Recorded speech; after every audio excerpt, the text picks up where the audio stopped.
Well, good Monday morning, everybody. It is November 15th. We have made it to the middle of November, and we're 1 week away from my birthday. Oh, my word.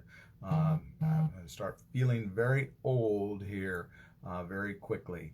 We are going to only tackle 3 verses today. We're going to finish up this section. We kind of left these 3 verses out hanging in the wind, actually. So we spent now 3 days in devotions, and actually I preached over this section.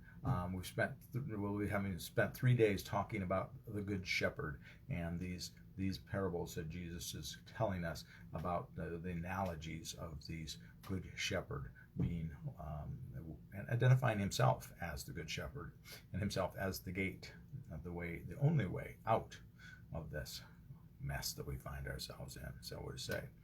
But today we're going to look at 19, 20, and 21. Just 3 little verses, very small little thing, and to kind of tie up what we've talked about the last couple days. And I will be putting yesterday's sermon up later today, hopefully. So I will put that up on YouTube as well as I'll put it up here on Facebook so that you can watch that. I would encourage you to watch that sermon.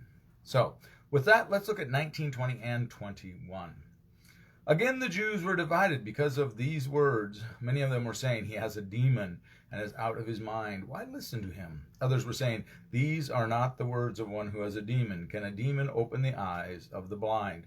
And of course, remember, that's looking back to we had the man born blind that we talked so much about, and that had never been done before. And we've pointed that out many times.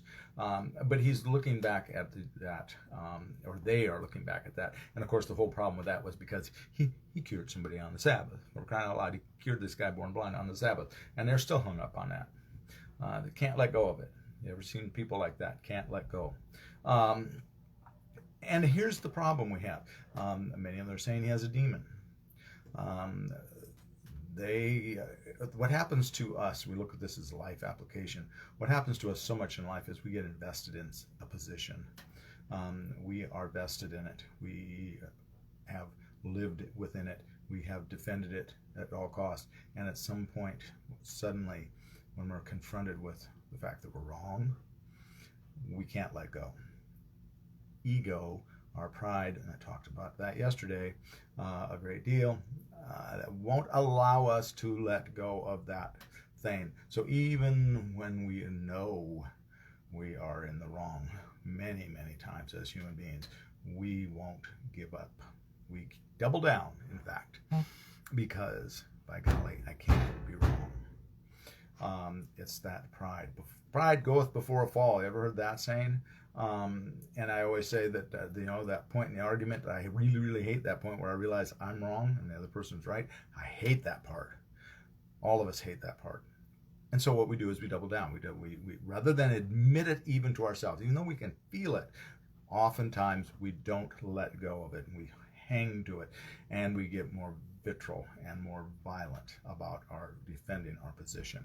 And this is a sad reality of the human nature. And so typically when someone is really, that just happens. Typically you see this in an argument, in a discussion.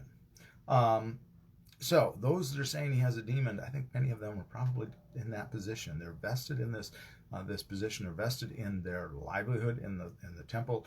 They don't want to give up their way of life. They don't want to give up this thing, and they don't want to accept this new thing, this thing that Jesus has brought into the world.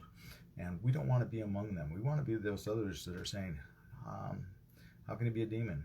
Nobody's cured the blind before one born blind. We have to realize who he is, what he is. We need to accept him into our hearts and our minds. And we need to live within him. And that's the part, life means walking in love, living within Christ. That's a whole different way of being. So with that, it's a short, sweet one today. We just wrapped up this Good Shepherd section. Tomorrow we will journey forth and we will start talking more about Jesus being at the festival of the dedication and the rejection of the Jews is what it's called in the NRSV, this next section. So with that, have a good beginning of the week. Enjoy this Monday morning. We do have some warmer weather coming. Enjoy this week as much as you can. We Days in the 60s are numbered at this time of year, so please enjoy it. Get out there, get some sunshine. God bless, and be a blessing to someone today. We'll see you all later. Bye-bye.